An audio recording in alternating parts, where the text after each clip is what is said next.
It's Mueller time. I'm Ben Shapiro. This is The Ben Shapiro Show.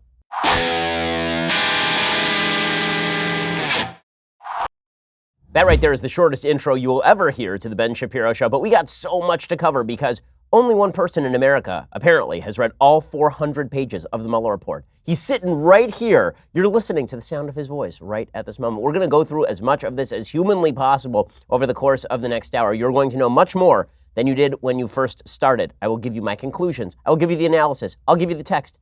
Everything you could possibly want. But first, admit it, you think that cybercrime is something that happens to other people. You might think nobody wants your data or that hackers can't grab your passwords or credit card details. You would be wrong. Stealing data from unsuspecting people on public Wi-Fi, it's one of the simplest and cheapest ways for hackers to make money. When you leave your internet connection unencrypted, you might as well be writing your passwords and credit card numbers on a giant billboard for the rest of the world to see.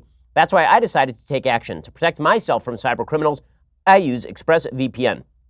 ExpressVPN secures and anonymizes your internet browsing by encrypting your data and hiding your public IP address. ExpressVPN has easy-to-use apps that run seamlessly in the background of your computer, phone, and tablet. Turning on ExpressVPN protection, that only takes one click. Using ExpressVPN, I can safely surf on public Wi-Fi without being snooped on or having my personal data stolen. For less than $7 a month, you can get the same ExpressVPN protection that I have. ExpressVPN is rated the #1 VPN service by TechRadar. It comes with a 30-day money-back guarantee. So go protect your online activity today. Find out how you can get 3 months for free at expressvpn.com/Ben. That's expressvpn.com/Ben for 3 months free with a 1-year package. Visit expressvpn.com/Ben to learn more. Go check it out right now. Okay, so the Mueller report is out, and we will get to all of the content of that in just 1 second. I will break the entire thing down for you as best I can inside of 1 hour. It's going to be magnificent.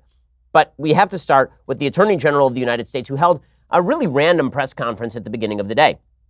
Now, this is a weird thing to do. The reason that it's a weird thing to do is because we already have Attorney General Barr's letter, which is his summation of his findings regarding the bottom line of the Mueller report. I think the reason that he actually held the press conference was to push 2 particular points. One point was that he was being as transparent as humanly possible. And the second point was that he was using President Trump's emotional state as his basis for adjudicating whether or not the president was guilty of obstruction of justice. Those were, I think, the 2 key takeaways. So obviously, he's already said that the Trump campaign did not collude. He's already said that this is that he's redacting as little as humanly possible. He was also pointing out, I think, that the president had already seen the report, but that was not illegal. That's clip 5, him talking about the president's counsel being given the opportunity to read the report before release. In addition, earlier this week, the president's personal counsel requested and was given the opportunity to read a final version of the redacted report before it was publicly released.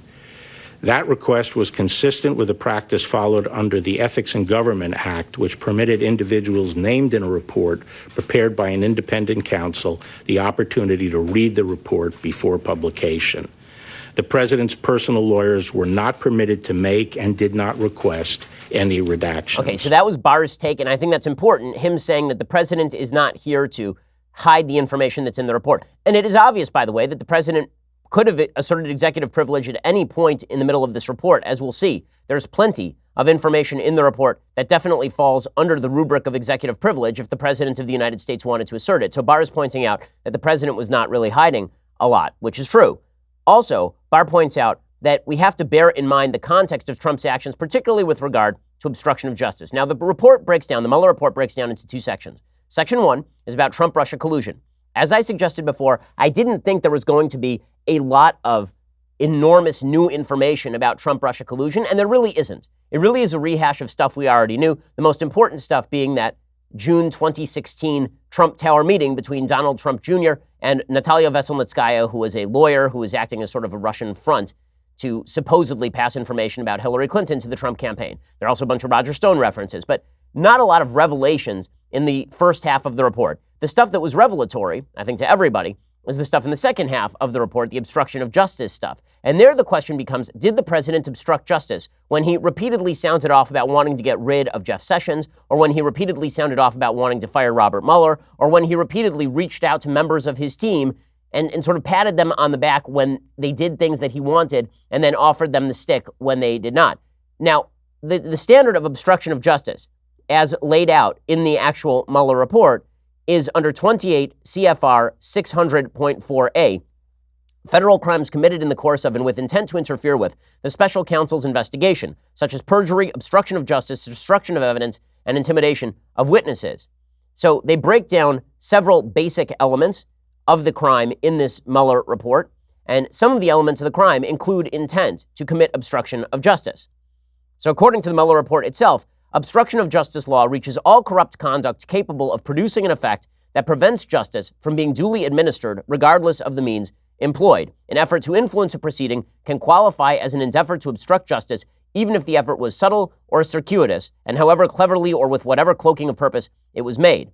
An improper motive can render an actor's conduct criminal, even when the conduct would otherwise be lawful and within the actor's authority. So if President Trump was trying to assert some sort of obstruction against, he was trying to get people in his team to corruptly impact the Mueller report, then this would serve as obstruction of justice, according to this interpretation of the law. But you do have to have intent.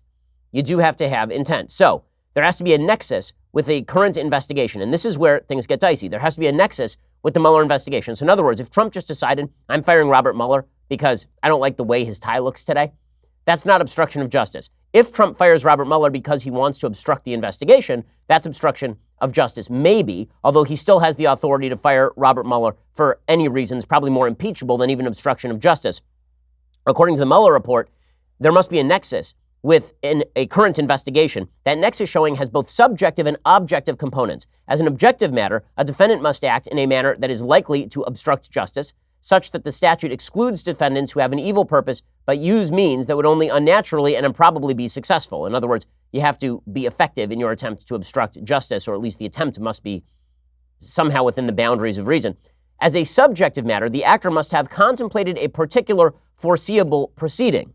In other words, again, Trump must have wanted to shut down the Mueller report because he thought that its result would be bad for him. It can't just be that he wants to shut down the Mueller report because he thinks that the Mueller report is just a waste of government money, for example. That's why there is the element of corruptly in the obstruction of justice law. The word corruptly provides the intent element for obstruction of justice. It means acting knowingly and dishonestly or with an improper motive.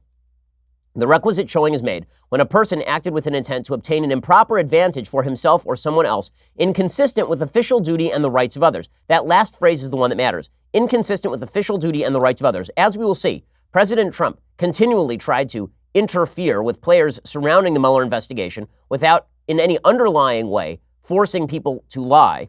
And he did so not because he wanted, in my opinion, and in the opinion of Attorney General Barr, not because he wanted to shut down or obstruct the Mueller investigation, but because he found the entire thing embarrassing and he was attempting to avoid press embarrassment for the most part. The most damaging section of the obstruction statute is witness tampering. A more specific provision in section 1512, according to the Mueller report, prohibits tampering with a witness. That would make it a crime to knowingly use intimidation or corruptly persuade another person or engage in misleading conduct toward another person with intent to influence, delay, or prevent the testimony of any person in an official proceeding, to hinder, delay, or prevent the communication to a law enforcement officer. As we will see, there's behavior that verges on this but doesn't actually cross over into that boundary. And finally, there's the question of the attempt. Is there attempted obstruction of justice? Mueller says yes. He says that the section includes attempt. So if you try to obstruct justice but you fail, then that could theoretically be obstruction of justice. Now, the reason that he lays out this interpretation of the law is because Trump's activity here could legitimately be interpreted in a couple of different ways. On the one hand, it could be interpreted as President Trump trying to actively obstruct the Mueller investigation because he didn't want criminal activity to be uncovered by the Mueller investigation.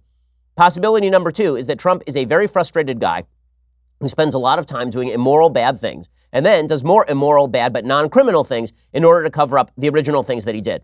So it looks sort of like the Stormy Daniels scandal, in other words. Strips a porn star. It's embarrassing and immoral. It is not criminal. And then he does something even more embarrassing and immoral, but not criminal. He then pays her off to keep her silent just before an election. This is the pattern for Trump. So you can interpret his activities in one of two ways. Attorney General Barr, I think, properly interprets Trump's activities in the second way that I name. And he especially does that in light of the fact that if he had attempted to prosecute Trump under obstruction of justice, he would have to prove his case beyond a reasonable doubt. That would not have happened here. Whether you're on the left or the right, you can think the president did something criminal. There is no prosecutor who would have taken up this case. Here's the difference between the Hillary Clinton case and the Donald Trump case. In the Hillary Clinton case, intent was not an element of the crime. If you expose classified information to public scrutiny by creating a server and putting classified documents on it, that is in and of itself a crime. There's no intent necessary. That's why it was ridiculous when James Comey, then the head of the FBI, said that Hillary had not committed a criminal act because she lacked the requisite intent. There is no requisite intent. It's a strict liability crime. There is no requisite intent in that section of the law. There is requisite intent when it comes to obstruction of justice. So the reason I'm laying all this forth is because that's where Attorney General Barr is going. When he says that the president and the president's emotion matter, he says the reason he invoked that is because that stuff is in the report, because it is relevant to determining whether he had the requisite intent to commit obstruction of justice. Quite generous to the president, including acknowledging his feelings and his emotions.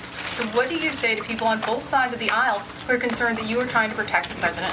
Well, actually, the statements about his sincere beliefs are recognized in the report, that there was substantial evidence for that. So I'm not sure what your basis is for saying that I'm being generous to the president.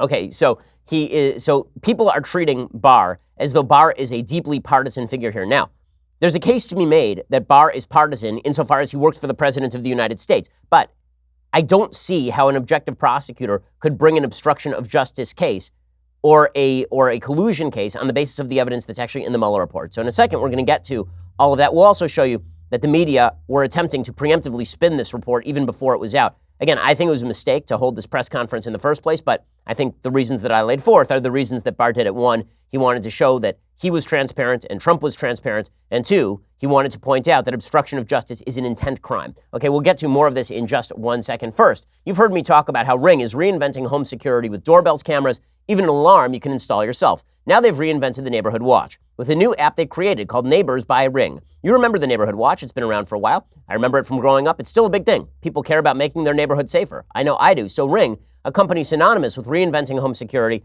reinvented the Neighborhood Watch. The Neighbors app is like a new neighborhood watch on your phone. People taking stuff off porches, trying doorknobs late at night, missing dogs. The Neighbors app sends real-time notifications to your phone whenever one of your neighbors posts a heads up about something that's going on, which keeps you informed and allows you to keep yourself safer. The Neighbors app by Ring is completely free. Anyone can join even if they don't own a Ring device. So I downloaded it myself from the App Store. I put in my address. I set the area around my home for 2 miles because I really only want to know what's going on within 2 miles. It's hyper-local like that. That's it. It's easy. And sure enough, there's a guy who is siphoning like natural gas from somebody's house. It's wild. You got to check out the Neighbors app yourself. The easiest way to get it going is ring.com/Shapiro. Make your neighborhood safer today with the Neighbors app by Ring at ring.com/Shapiro. So as I say, Attorney General Barr does this presentation, and the media naturally have to set their side, which is that Barr is a political partisan hack. Again, even though the President of the United States did not assert executive privilege, even though the redactions are minimal, I've looked at the report, they really only apply in the Roger Stone investigation, which is ongoing. The media still were claiming that this was some sort of cover-up by Attorney General Barr, which I fail to see how it's a cover-up when I can read the document and you can read the document and everybody can read the document. Still, you saw all the legal analysts saying ridiculous, silly things. Neil Katyal is a legal analyst over on CNN. He suggested, or MSNBC rather, he suggested that Barr sounded like a spokesperson rather than the Attorney General. Yeah, I mean, I agree with you. The rhetoric here was extraordinary. It sounded like a spokesman, not an attorney general. And the word collusion, I mean, a lawyer doesn't use that term because there is no crime of collusion. Only Trump uses that term. And so you have the attorney general parroting that. But to me, there was one bigger thing that I saw, which was what Barr didn't tell us. We know there's one sentence in the Mueller report which says, this does not exonerate Trump. Did we hear a word of that in Barr's, 10-minute summary? There's nothing I heard about that. Okay, well, that is very silly. When he says that Barr using the word collusion is some sort of manipulation, everyone in the media has been using the word collusion to describe this for 2 odd years. Let's not pretend that Barr invented the word collusion. It really is an absurdity. Now, with all of that said, the case can be made that Barr was coming out to preemptively spin this thing in favor of his own take on the issue. As I say, maybe that's true, maybe that's not. But the Mueller report was revealed like an hour and a half later, and it says exactly what it says. So let's get to the actual Mueller report. Here we go, guys. It's an exploration. Let's have a party. So the Mueller report starts off with about 190 pages, 220 pages, something like that, on the Trump-Russia collusion stuff. And the effective findings are that Trump-Russia collusion did not occur, that members of the Trump campaign were giving shout-outs to WikiLeaks, that there were certain members of the Trump campaign who were unwittingly acting as kind of near pawns of the Russians, Carter Page, George Papadopoulos, for example, but that there was no high-level collusion between the Trump campaign and Russia. And there really isn't that much more that we didn't know in the Trump-Russia collusion part. Now, I will say this.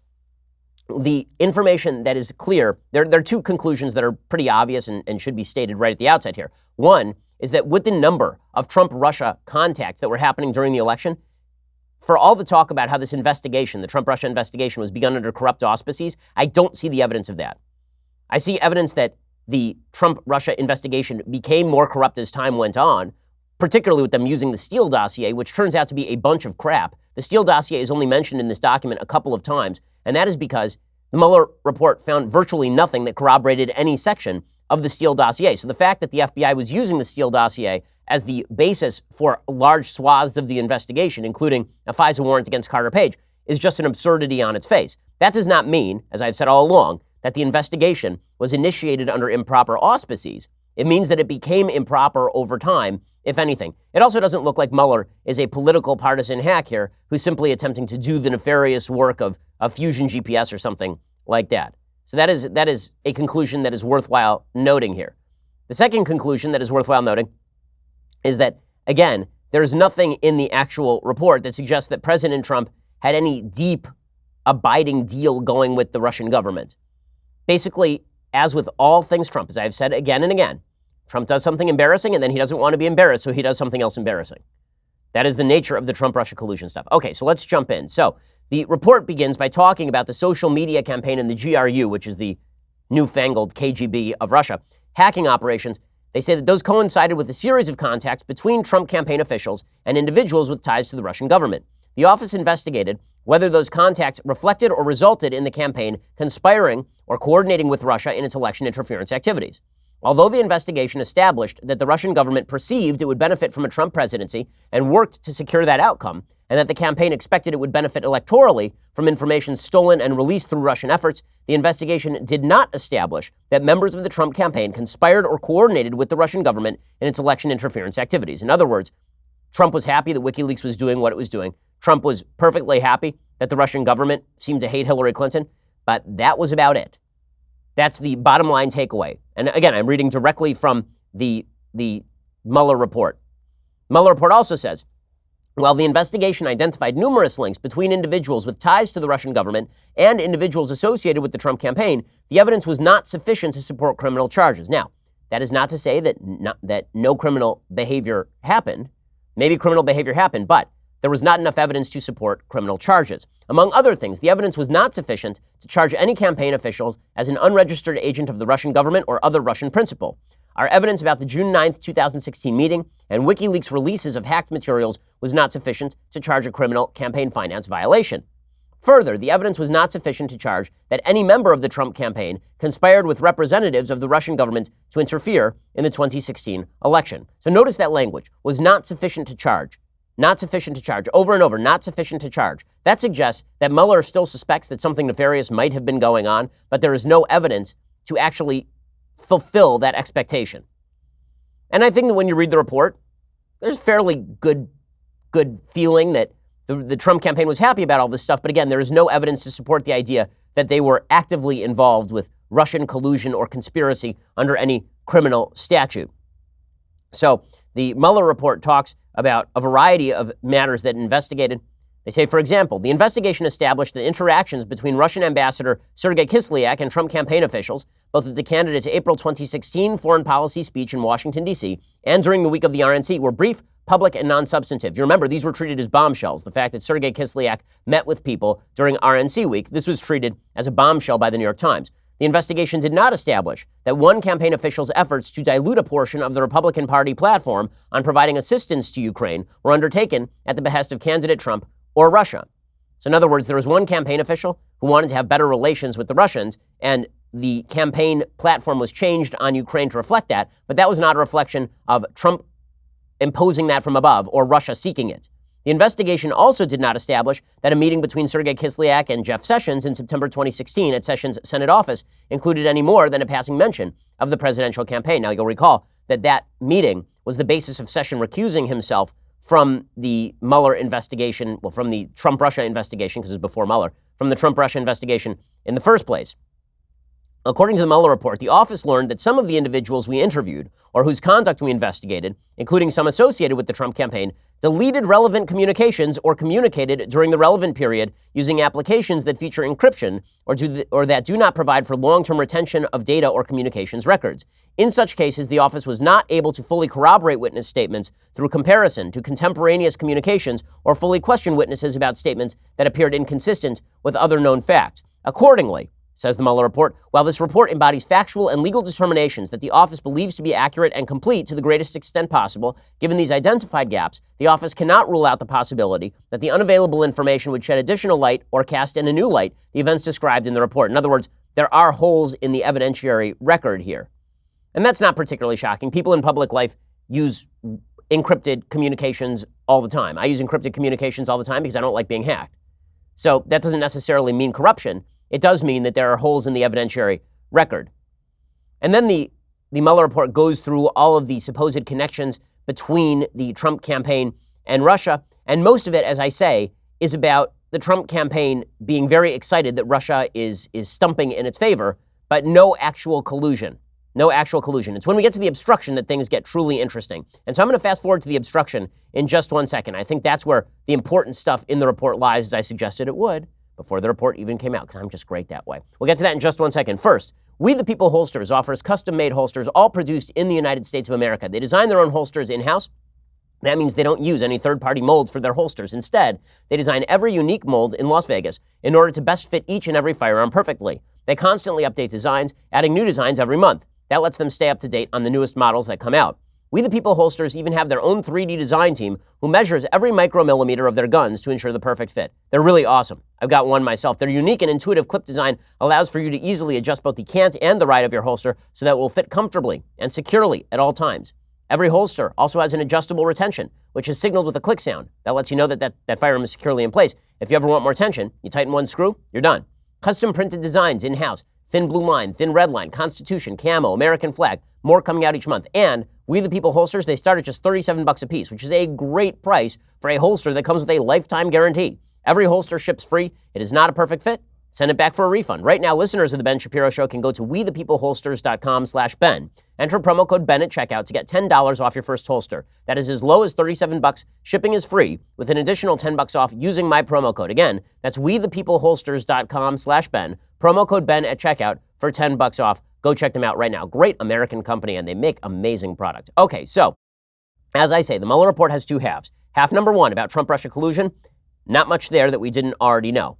Just a lot of talk about George Papadopoulos and his weird relationship with a guy named Joseph Mifsud, who is maybe a Russian front, and Carter Page, who's a weirdo who kept traveling to Moscow, but he would file his reports up the chain, and nobody seemed to take advantage of those reports or care about his reports. So there's not a lot on the Trump-Russia collusion front that we didn't already know. But as I say, the investigation, I don't think, from this report was begun under evil auspices, although we will find that out when the Inspector General of the DOJ, Michael Horowitz, releases his own report on Trump-Russia. Now, we get to the heart of the report. The heart of the report is the stuff on obstruction of justice. So the stuff on obstruction of justice is the most dangerous for President Trump. Now, I will say, leading up to this, Attorney General Barr said, listen, if there's no underlying collusion, there's nothing to obstruct. That is true. It is also true that if you order people to lie to the government, that still constitutes obstruction of justice. So that is sort of where the controversy lies. Did Trump order anyone to lie, or did he just sort of imply that he would like people to lie to the press? Was he telling people to lie to the government? Was he trying to shut down the Mueller investigation to avoid some sort of criminal charge? Or was he just saying stuff because he was angry? You know, my solution for all of this for President Trump is the dude says a lot of stuff because he's angry. And he's angry in large part because he feels like his election victory is being taken away from him by a media that was determined to suggest that he did not, in fact, win the election on his own merits, but only because of Russian interference. In any case, the Mueller report says, first, a traditional prosecution or declination decision entails a binary determination to initiate or decline a prosecution. but we determined not to make a traditional prosecutorial judgment. Remember, the Mueller report did not recommend that Trump be prosecuted or not prosecuted. Instead, they just presented the evidence to Barr, and Barr, the Attorney General, said, I'm not going to prosecute. The Office of Legal Counsel has issued an opinion finding that the indictment or criminal prosecution of a sitting president would impermissibly undermine the capacity of the executive branch to perform its constitutionally assigned functions. They disagree. They say a federal criminal accusation against a sitting president would place burdens on the president's capacity to govern, but in their later analysis, they say, well, we would still not allow that to prevent us from recommending a prosecution. They say, while the OLC opinion concludes a sitting president may not be prosecuted, it recognizes that a criminal investigation during the president's term is permissible. The OLC opinion also recognizes that the president does not have immunity after he leaves office. And if individuals other than the president committed an obstruction offense, they may be prosecuted at this time. And then they say, we considered whether to evaluate the conduct we investigated under the Justice Manual standards governing prosecution and declination decisions. We determined not to apply an approach that could potentially result in a judgment that the president committed crimes. So in other words, maybe he committed crime, maybe he didn't, but we're not willing to go there. That's basically what Mueller found.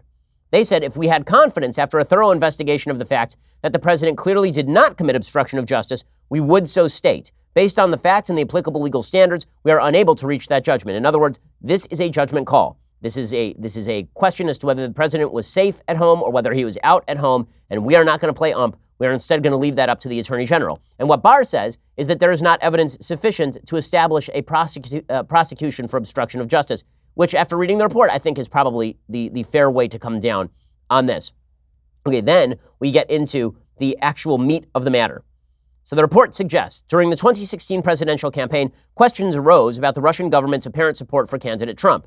After WikiLeaks released politically damaging Democratic Party emails that were reported to have been hacked by Russia, Trump publicly expressed criticism that Russia was responsible for the hacks. Trump also denied having any business in or connections to Russia, even though as late as 2016, the Trump Organization was in fact pursuing the Trump Tower in Moscow. After the election, the president expressed concerns to advisors that reports of Russia's election interference might lead the public to question the legitimacy of his election. Okay, none of that is obstruction of justice. That's all public-facing Trump being embarrassed. The report says that there was conduct involving FBI Director Comey and Michael Flynn. They talk about how in mid-January 2017, Michael Flynn, the national security advisor, falsely denied to the vice president, other administration officials, and FBI agents that he had talked to Russian Ambassador Sergei Kislyak. And then the day after the president requested Flynn's resignation, the president told an outside advisor, now that we fired Flynn, the Russia thing is over. That is not obstruction of justice. He did not tell Flynn to lie to the FBI. Later that afternoon, the president cleared the Oval Office, we know this already from what James Comey has said, and then asked if Comey could see his way clear to letting this go.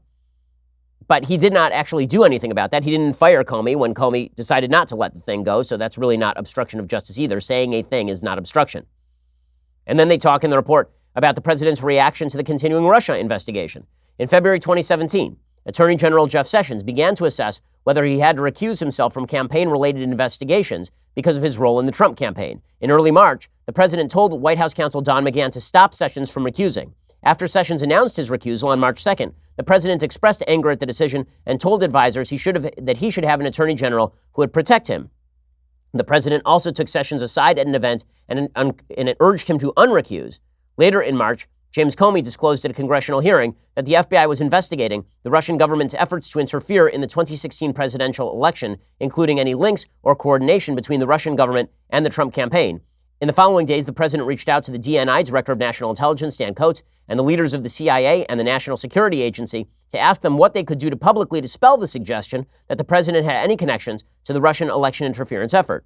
The president also called Comey twice directly, notwithstanding guidance from his own White House counsel, Don McGahn, to avoid direct contact with the Department of Justice. Again, does that constitute obstruction of justice? The answer is no. The president did not obstruct justice by asking people to tell the truth, which is that he was not involved in Trump-Russia collusion. And then the Mueller report discusses the termination of Comey. And they say that within days of Comey testifying in a congressional hearing about whether the president was personally under investigation, the president decided to terminate Comey. The president fired Comey, and then he told Russian officials he had faced great pressure because of Russia, and that had been taken off by Comey's firing. But that is not the same thing as the president of the United States saying that he fired Comey so Comey would not find dirty material about Russia. He was just frustrated with Comey, which we already know because he said that on national TV. The really dicey material for Trump is all the stuff once we get to the appointment of Robert Mueller. It seems that once Robert Mueller was actually appointed, then the president's attitude became even more belligerent. And his activity included activity that looks more akin to obstruction of justice than his other activity. Now, does it shade over into provable obstruction of justice? The answer is no. But is it bad, immoral behavior? Yes. And was he stopped from doing stuff that certainly could have been construed as obstruction of justice by the people around him? Yeah, he definitely was. It's not a great thing to work for the president because if you save him from himself, he ends up hating you for it. But that is, from this report, what probably happened here. Okay, we'll get to more of this in just a second. Trying to be as objective about the report as possible, give you all the information and then opinion.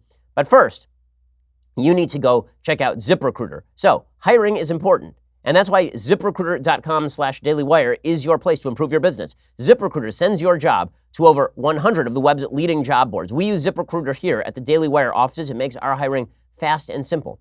They don't just stop with posting your job. With their powerful matching technology, ZipRecruiter scans thousands of resumes to find people with the right experience and then invites them to apply to your job. As applications come in, ZipRecruiter analyzes each one and spotlights the top candidates so you never miss a great match. ZipRecruiter is so effective that 4 out of 5 employers who post on ZipRecruiter get a quality candidate through the site within the very first day. Right now, my listeners can try ZipRecruiter for free at this exclusive web address, ZipRecruiter.com/dailywire. That is ZipRecruiter.com/DAILYWIRE, ZipRecruiter.com/dailywire. It is indeed the smartest way to hire. Go check out ZipRecruiter.com/dailywire. Try them out for free right now. It is the easiest and best way to improve your business. No need to put up that job on 100 job boards and then have to sift through all those resumes. ZipRecruiter helps you out with all that. ZipRecruiter.com/dailywire. Go check them out right now. ZipRecruiter.com/dailywire. Okay, so in a second, we'll get back to the Mueller report. First, you're going to have to go over to dailywire.com and subscribe. We have so much great material for you. 2 additional hours of this show a day, maybe 3 today. We have lots of stuff there. Plus, we've got the Sunday special, which you get on Saturdays. This week's Sunday special guest is the incomparable Dennis Miller, who stopped by for the full hour, as Larry King used to say. Here's a little bit of what that sounded like. I look at people in Hollywood and I think they're a little haunted by their good fortune. So they're trying to legitimize themselves now by being, professorial, and I've got some wisdom here, and you think you're the 5th lead on Full House. What do you So go check that out. You get that on Saturdays as opposed to Sundays when you are a subscriber. Also, so much good stuff. Andrew Klavan's book, Another Kingdom, is out right now, receiving rave reviews. If you haven't picked up your copy yet, you can head on over to Amazon or Barnes & Noble, grab one while supplies last. And today only, you can catch Drew doing a live book signing on today's episode of The Conversation at 7 p.m. Eastern. To get a signed copy and a chance to have your question answered, head on over to premiercollectibles.com/anotherkingdom. That is Premier with an E, premiercollectibles.com/anotherkingdom. Tune in. Should be a blast. Go check that out. So much good stuff. Also, make sure you subscribe over at iTunes and YouTube. Leave us a review. We always appreciate it. We are the largest, fastest growing conservative podcast and radio show in America.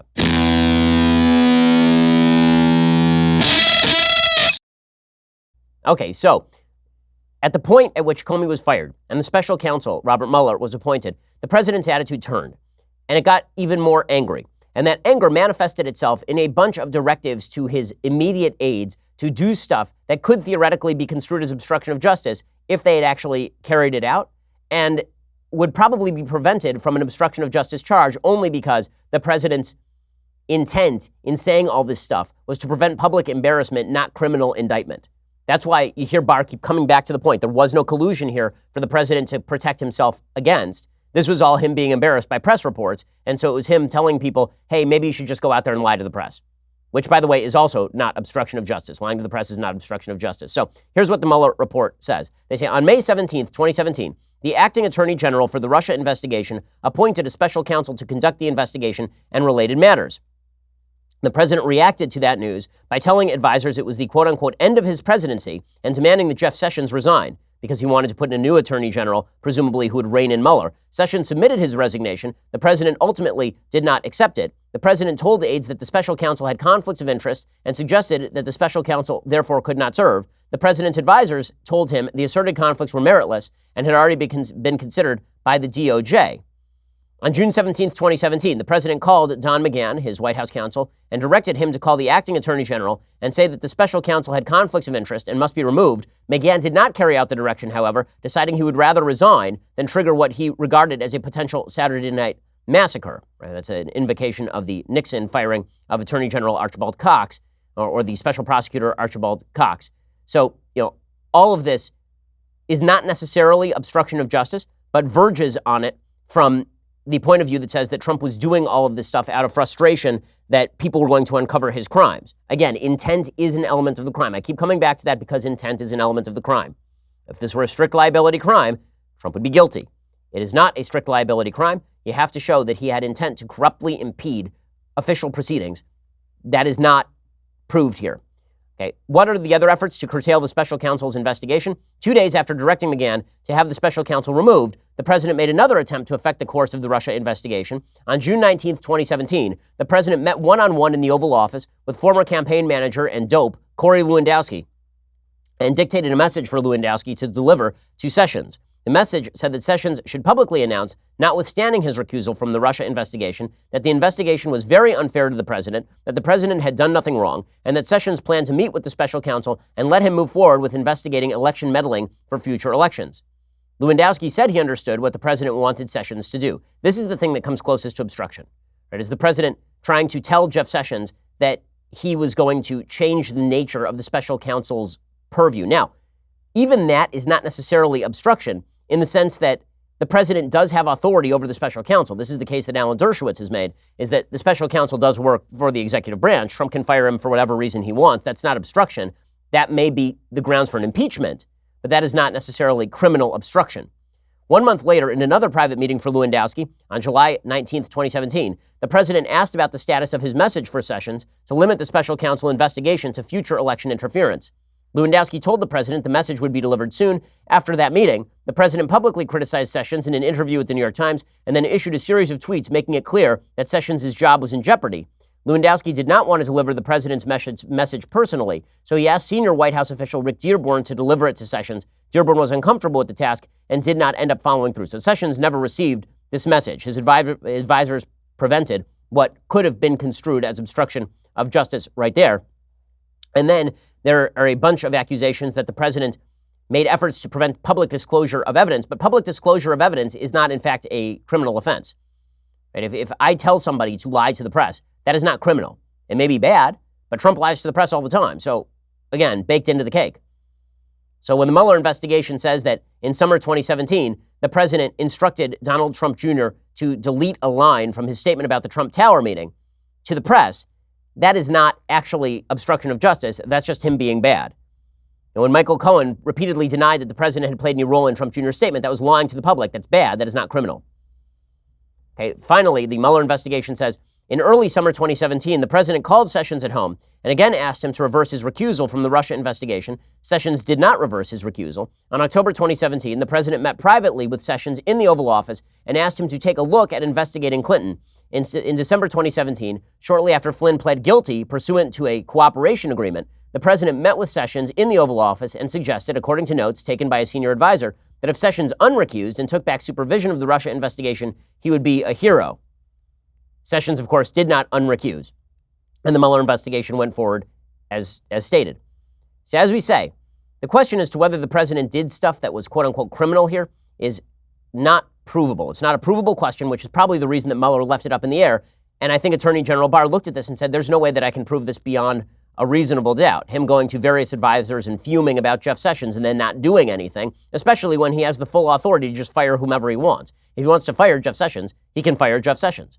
If he wants to fire Robert Mueller, he can fire Robert Mueller. If he wants to order an end to an investigation, the president can even do that, right? He can even order the end to an investigation without that necessarily being criminal obstruction of justice, since he is, in fact, the president of the United States. That may be impeachable. It is not necessarily criminal. Okay, in a second, we'll get to more on the Mueller report. So the Mueller report continues by talking about whether the president ordered people to lie. So apparently, in early 2018, the press reported that President Trump had directed Don McGahn to have the special counsel removed in June 2017, and that McGahn had threatened to resign rather than carry out the order. the president reacted to the news stories by directing White House officials to tell McGahn to dispute the story and create a record stating that he had not been ordered to have the special counsel removed. McGahn told those officials that the media reports were accurate in stating that the president had directed McGahn to have the special counsel removed. So, again, this is the president telling his friends to tell McGahn to publicly dispute the story. That is not necessarily the president telling people to lie to legal investigators. Now, if you want to broadly read the statute, and a lot of this relies on sort of legalese, if you want to broadly read the statute to suggest that the president was corruptly intending to interfere with a pending investigation by publicly tweeting things, I don't think that that actually works. Legally speaking, if the president tweets something publicly, and he says, like, I hate Robert Mueller, and then the charge is you tried to corruptly impede the investigation, that doesn't work. And if he told Don McGahn, go out and lie to the press, that is also a terrible thing to do. It is not a criminal thing to do. And the same thing holds true with regard to Mike Flynn and Paul Manafort. The suggestion that the president was publicly going around and saying about Flynn and Manafort and Michael Cohen, where he was praising them and then he was criticizing them based on whether they were talking to the government. He was doing all of that in public, right? He was calling Michael Cohen a rat. Is that obstruction of justice? I mean, probably not, given that the president can sound off on his opinion as much as he wants. You could run into serious First Amendment issues if you called it obstruction of justice for the president to issue his opinion that Michael Cohen was a rat. So here's what the Mueller report says. They say, although the series of events we investigated involved discrete acts, the overall pattern of the president's conduct toward the investigations can shed light on the nature of the president's acts and the inferences that can be drawn about his intent. In particular, the actions we investigated can be divided into two phases, reflecting a possible shift in the president's motives. The first phase covered the period from the president's first interactions with Comey through the president's firing of Comey. During that time, the president had been repeatedly told he was not personally under investigation. Soon after the firing of Comey and the appointment of the special counsel, however, the president became aware that his own conduct was being investigated in an obstruction of justice inquiry. At that point, the president engaged in a second phase of conduct involving public attacks on the investigations, non-public efforts to control it, and efforts in both public and private to encourage witnesses not to cooperate with the investigation. Now, here's the thing. You would think that that sentence alone, under the broadest standard of obstruction, would fall under obstruction, right? I mean, they are accusing him point blank of non-public efforts to control the nature of the investigation. But that doesn't, again, actually mean obstruction of justice unless he is doing so with corrupt intent. And that's Trump's best argument. I'm angry. I'm mad that this investigation was going forward. I'm pissed off in general. And so I was sounding off to my people saying, you know what, let's shut this thing down because I'm angry that I'm not being exonerated. Just exonerate me already. What the hell is this stuff? That is Trump's best defense. It always was Trump's best defense. Judgments about the nature of the president's motives during each phase would be informed by the totality of the evidence. Now, what that sentence is basically saying is that Mueller suspects that Trump actually wanted to shut down the investigation, but there is not enough evidence to prove that the president wanted to shut down the investigation for corrupt purposes. They said, because we ultimately determined not to make a traditional prosecutorial judgment, we did not draw conclusions about the president's conduct. The evidence we obtained about the president's actions and intent presents difficult issues that would need to be resolved if we were making a traditional prosecutorial judgment. At the same time, if we had confidence after a thorough investigation of the facts that the president clearly did not commit obstruction of justice, we would so state. Based on the facts and the applicable legal standards, we are unable to reach that judgment. Accordingly, while this report does not conclude that the president committed a crime, it also does not exonerate him. And bottom line is, this is all about intent. How do you read the president's intent? So people who don't like the president are going to read it as though the president's intent was to quash the investigation out of guilt. Again, there's no underlying crime. And people who are more fond of the president, and frankly, people I think who are more objective, look at this and they say, there is no underlying crime. The president is a temperamental person at best. The president says a lot of dumb crap to his advisors. Those advisors shut him down on a regular basis and stopped him from doing things that would border on the criminal or veer into the criminal. And thus, while he has done bad, immoral things here, while he has exerted pressure in certain areas, that does not amount to obstruction of justice with corrupt intent. And that seems to be the nature of a lot of this stuff. So for example, when the president was upset about Mike Flynn's firing, he had lunch with Chris Christie. According to Christie, at one point during the lunch, Trump said, now that we fired Flynn, the Russia thing is over. And Christie laughed and responded, no way. The president asked Christie what he meant, and Christie told the president not to talk about the investigation, even if he was frustrated at times. Toward the end of the lunch, the president brought up James Comey, who was then FBI director, asked if Christie was still friendly with him. Christie said he was. The president told Christie to call Comey and tell him that the president really likes him. Tell him he's part of the team. At the end of the lunch, the president repeated his request that Christie reach out to Comey. Christie had no intention of complying with the president's request that he contact Comey. He thought the president's request was nonsensical. Christie did not want to put Comey in a position of having to receive such a phone call. Okay, so again, this is Trump lashing out, being mad at the investigation, saying, why don't you call up James Comey and say that we're best friends? And Chris Christie going, no, that's dumb. And that's the end of it. Is that obstruction? I don't think that amounts to obstruction. And most of the cases in here are just like that. Most of the cases in here are very much akin to something like that. Again, when it comes to Jeff Sessions. On March 3rd, the day after Sessions recused, Don McGahn was called into the Oval Office. Other advisors were there, including Priebus and Reince Priebus, then the chief of staff, and Steve Bannon. The president opened the conversation by saying, I don't have a lawyer. He expressed anger at McGahn about the recusal. He brought up Roy Cohn, saying he wished Cohn was his attorney. He suggested that Attorney General Robert Kennedy and Eric Holder would not have allowed this sort of thing. And then he pushed back on policy suggesting he should not make contact with Jeff Sessions or with anyone else in the DOJ.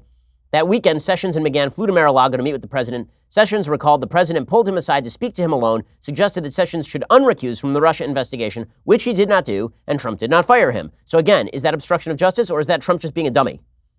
So much of this falls under Trump was frustrated, and I think justifiably frustrated about the nature of the investigation, the intrusiveness of the investigation. Does this count as obstructive activity? It's sort of a matter of art rather than law. But is it provable obstruction? I think under no circumstances could you call this stuff provable obstruction. Okay, time for a quick thing that I like, and then a thing that I hate. So, things that I like. You know, I like to recall times in American politics that were a little bit higher-minded, when people had discussions about ideas. Well, if you're interested in that sort of stuff, go pick up a copy of the Lincoln-Douglas debates. The best version of this comes from the Lincoln Studies Center. It is edited by Rodney Davis and Douglas Wilson. It's a revision of the original text because there are several original texts. They sort of compile what they think is the best version, and it really does raise issues not only about the nature of the American Constitution and founding principles. Douglas basically claimed that slavery was at least protected by the Constitution. Lincoln said that the Constitution and the Declaration installed immutable principles that cut against slavery itself, and thus you could not create laws that would effectuate the addition of slavery to additional territories. It has stuff to say about the nature of the American founding, about the nature of America when we were getting rid of slavery, about the nature of questions like abortion, where people very often take the Stephen Douglas position, just leave it to each individual state. The Lincoln position would be protection of human life is a universal absolute. And there's just a lot there, and it's deep, and it's meaty, and it's great reading. Go check out the Lincoln-Douglas debates. Totally worthwhile. Okay, time for a couple of things that I hate. Okay, so the big thing that I hate today, we'll stick to one thing that I hate today. So Alexandria Ocasio-Cortez has put out an astonishing video. I didn't even know whether to put this in things I like or things that I hate, because it's just amazing. So she put out a video that was supposed to be her new take on the Green New Deal. Suffice it to say, this video is the most arrogant thing that has ever been produced on the internet. It is AOC speaking about how she saved the world. No joke. About how she, in the future, is going to talk to us now. This is a video of AOC in the future talking about how she and her friends saved the world thanks to the Green New Deal. It's pretty incredible. We'll play a little bit of it.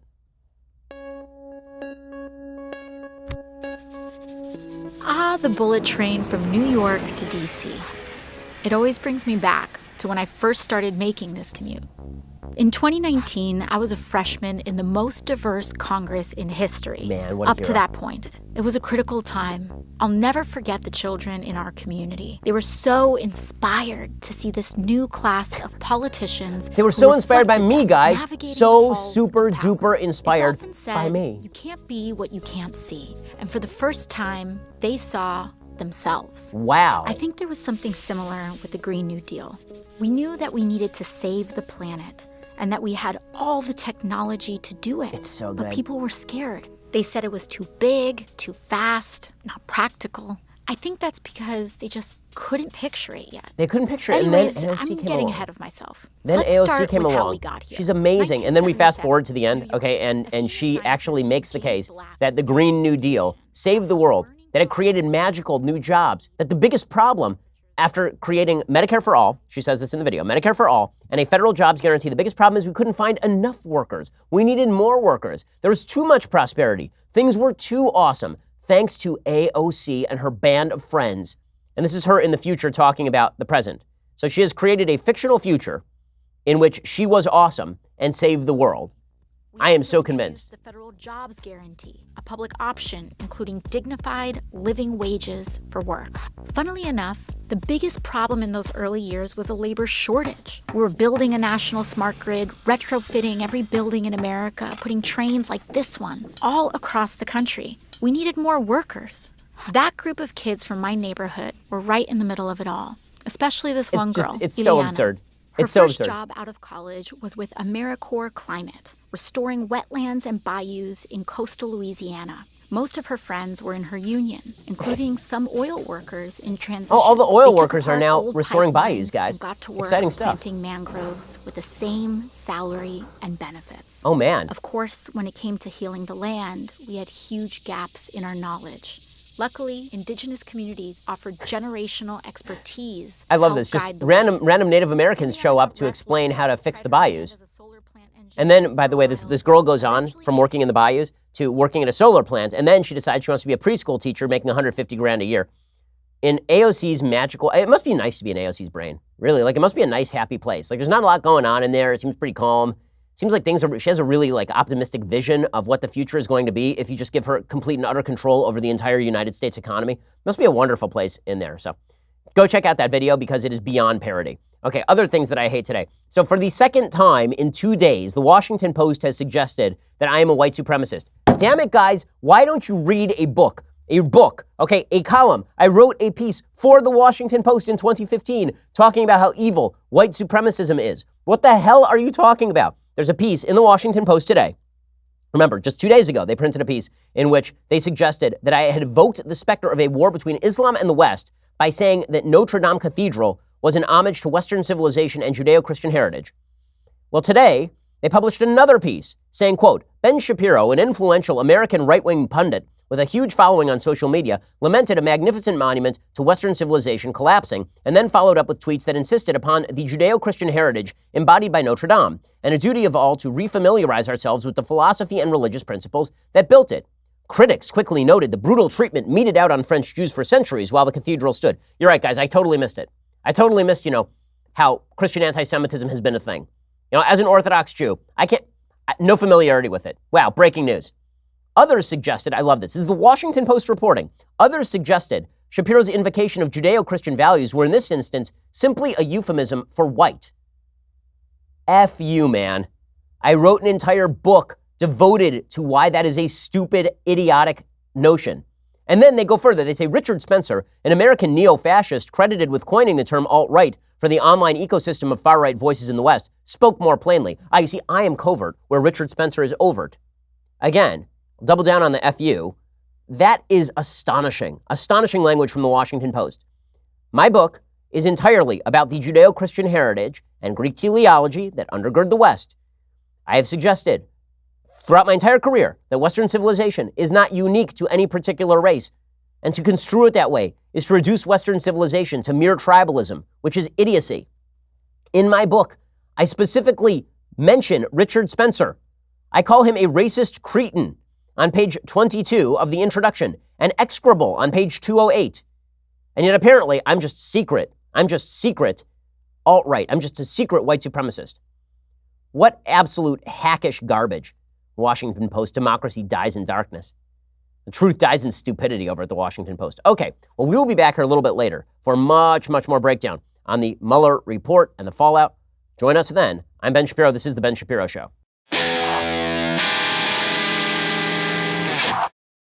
This is The Ben Shapiro Show. Executive producer Jeremy Boring. Senior producer Jonathan Hay. Our supervising producer is Mathis Glover. And our technical producer is Austin Stevens. Edited by Adam Sayevitz. Audio is mixed by Mike Caromina. Hair and makeup is by Jesua Olvera. Production assistant Nick Sheehan. The Ben Shapiro Show is a Daily Wire production. Copyright Daily Wire 2019. I'm Michael Knowles, host of The Michael Knowles Show. Attorney General William Barr has released the Mueller report with relatively few redactions. He gives a highly entertaining press conference on the details of its release. We will analyze all the relevant sections, the good, the bad, and the ugly. Check it out at dailywire.com.